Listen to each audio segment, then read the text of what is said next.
France 3 vous a présenté une grande soirée de cinéma avec Océanique Nokia, les nouveaux horizons de la télévision. Terminer la soirée en musique avec Louis Sliac et l'Orchestre National de Lille après le soir 3.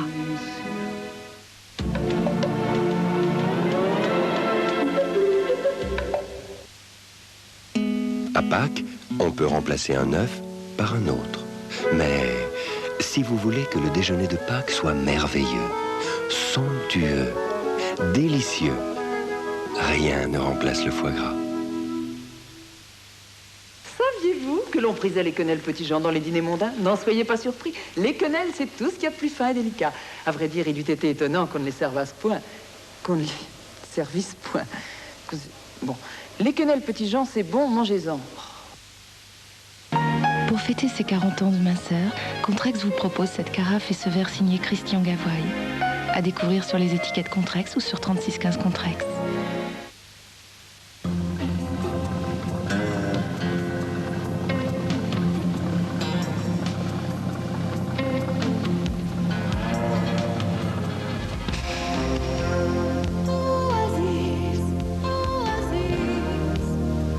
Oasis prend sa couleur naturelle aux sources du fruit et sa fraîcheur aux sources de l'eau.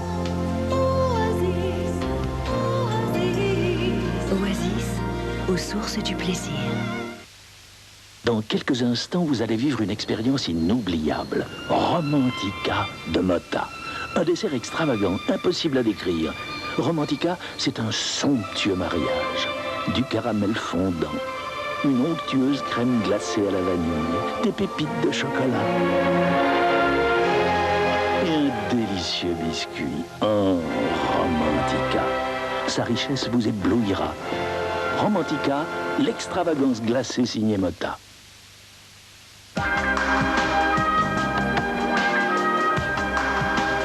Chocolat Lindt, quelques grammes de finesse dans un monde de brut. Protecteur de Wilkinson. Si tranchant, on a dû mettre sa lame derrière une grille de protection. Protector glisse sur la peau en toute sécurité. Protector, la précision haute sécurité.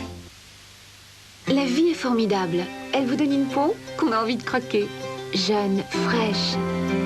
Mais quand on commence à l'apprécier, elle perd sa jeunesse et sa fraîcheur. Heureusement, avec Oil of Olaz, on peut faire quelque chose. Parce qu'Oil of Olaz contient des fluides hydratants proches de ceux de la peau, Oil of Olaz pénètre rapidement dans l'épiderme. Ces capteurs actifs fixent comme des aimants l'hydratation essentielle à la peau. La peau est jeune, fraîche, à croquer. Comme la vie. La jeunesse a un visage. Oil of Olaz. Découvrez Matitin de Gemay, le nouveau fond de teint mat longue tenue. Avec Matitin, votre teint reste mat. Velouté des heures durant. Matitin de Gemay. Le temps passe. La température monte.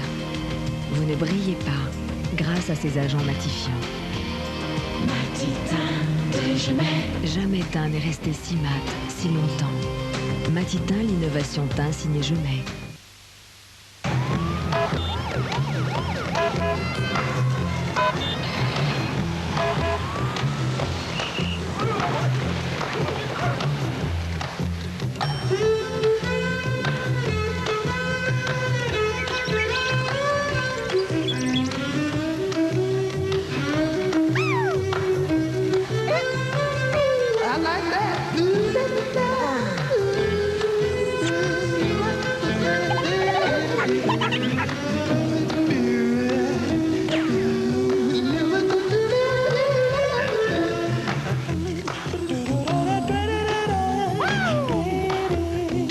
Twingo, à vous d'inventer la vie qui va avec. Je me croise les bras tant que je n'y suis pas retourné. Où ça?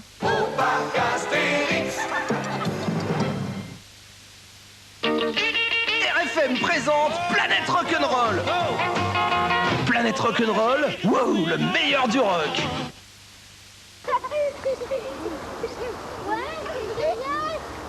On travaille toute sa vie pour ses enfants. Et pour finir, c'est le fisc qui hérite de tout. Appelez le 05 1994 05. Vous changerez d'idée. Manque de liquidité? l'entreprise ralentit. Facto France LR règle vos factures sous 48 heures. Facto France LR, toujours les premiers à vos côtés. L'informatique, c'était comme ça. D'un côté, au bureau, des super ordinateurs, des compacts par exemple. De l'autre, à la maison, pratiquement rien. L'ennui, c'était cloisonné. Alors, Compaq, numéro 1 de la micro-informatique, a inventé Presario. Un vrai Compaq pour la maison. Vous travaillez si ça vous chante, vous apprenez, vous jouez. Compaq Presario, quand ça commence, ça finit jamais. Compaq à suivre.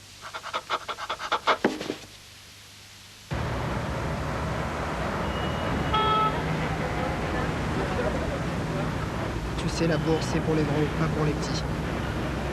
Appelez le 05 1994 05. Vous changerez d'idée.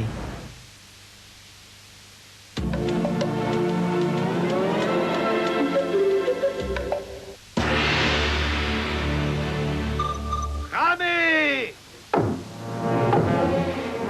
S'il faut que je choisisse, alors je serai contre toi. Puisse Dieu m'accorder la vengeance. Sur France 3, on préfère les héros qui savent réclamer leur dû. C'est toi qui m'as condamné aux galères.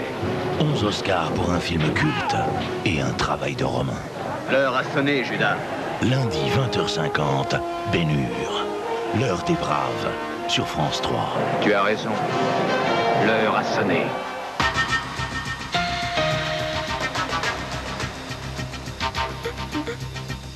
Madame, Monsieur, bonsoir. Tout d'abord, cet accident au centre nucléaire de Cadarache dans les Bouches-du-Rhône, près d'Aix-en-Provence. Le bilan ce soir fait état d'un mort et de 4 blessés. L'explosion s'est produite dans une installation nucléaire désaffectée, mais aucune trace de radioactivité n'a été décelée selon le commissariat à l'énergie atomique. Pascal Justice. Une personne a trouvé la mort et 4 autres ont été blessés, dont une grièvement dans l'explosion qui s'est produite à 17h30 dans les bâtiments situés à côté du réacteur Rhapsody. Ce réacteur ne fonctionne plus depuis près de 12 ans. Il est actuellement en cours de démantèlement. L'explosion a eu lieu lors du nettoiement d'une cuve contenant 100 kg de sodium faiblement radioactif. La déflagration a entraîné un feu de sodium rapidement maîtrisé par les équipes de secours et l'effondrement de la dalle de béton recouvrant le bâtiment.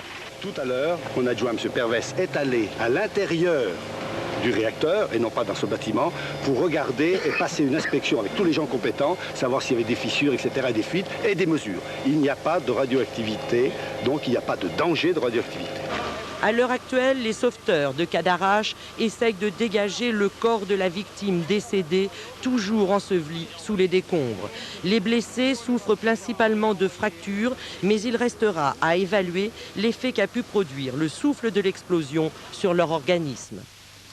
Les funérailles du CIP dans la rue. Plusieurs dizaines de milliers de manifestants ont défilé aujourd'hui à Paris et en province et de violents incidents ont opposé casseurs et forces de l'ordre à la fin des manifestations, surtout dans la capitale mais également à Nantes. Le texte tabou a pourtant été abrogé ce matin au journal officiel. Or, les manifestations des lycéens et des étudiants avaient été maintenues. Et il s'agit bien de 2 jeunesses, on l'a vu, qui se sont retrouvées dans la rue. L'une plutôt calme, qui a voulu fêter l'événement, l'autre préférant manifestement la violence. Éric Thibault. Les premiers incidents ont commencé à 16h, place d'Enfer Rochereau, là où les manifestants devaient se disperser.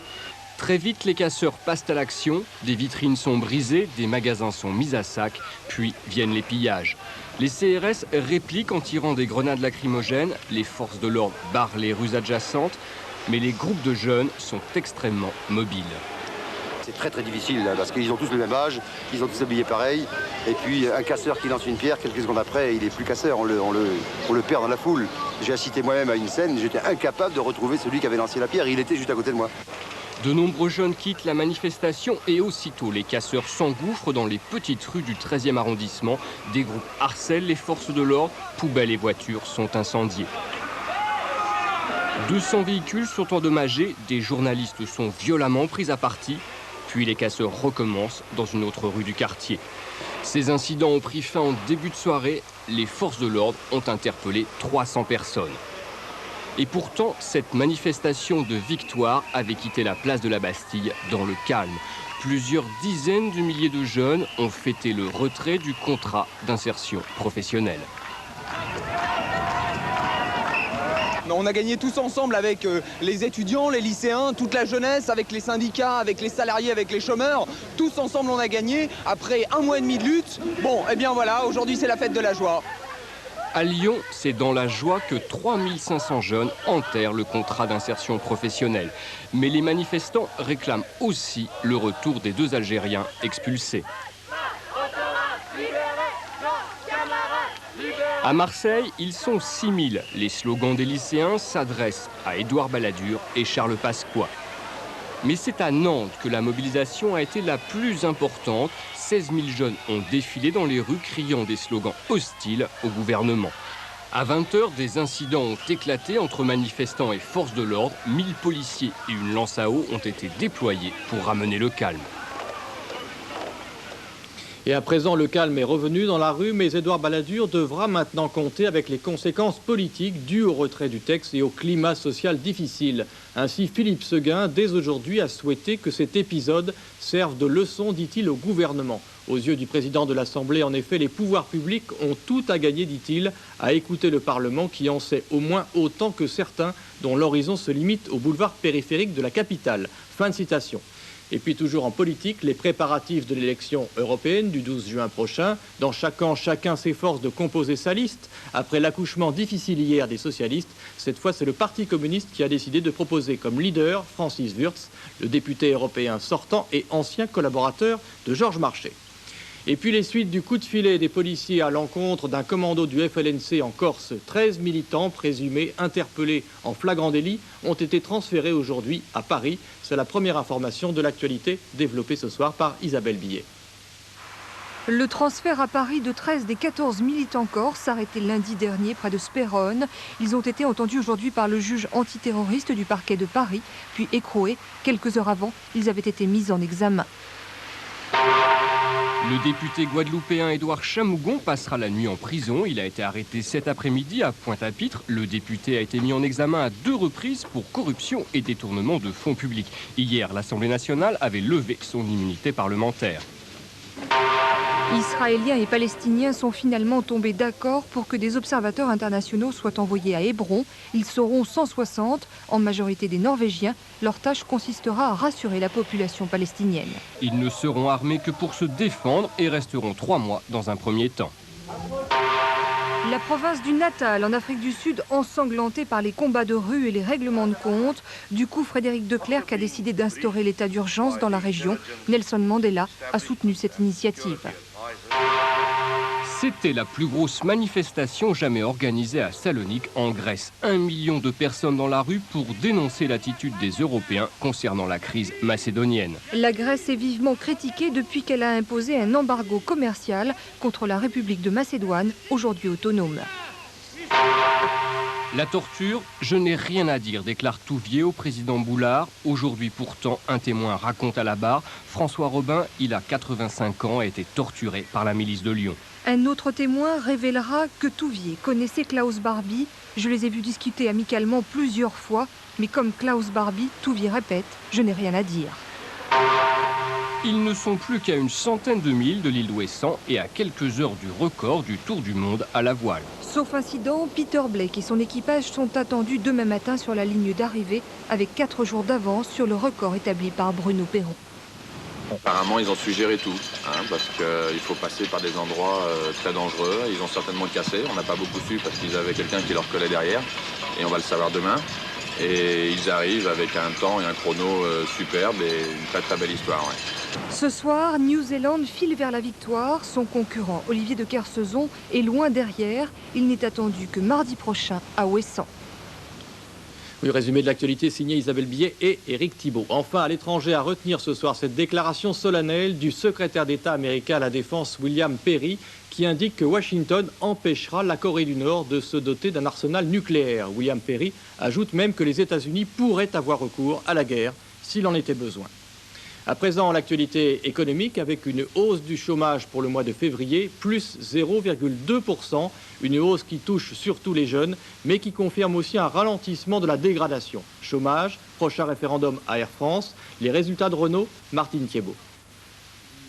Le président d'Air France voulait la concertation, il est contraint au bras de fer. Le plan social a été proposé aujourd'hui aux syndicats. La majorité d'entre eux a refusé de signer l'accord.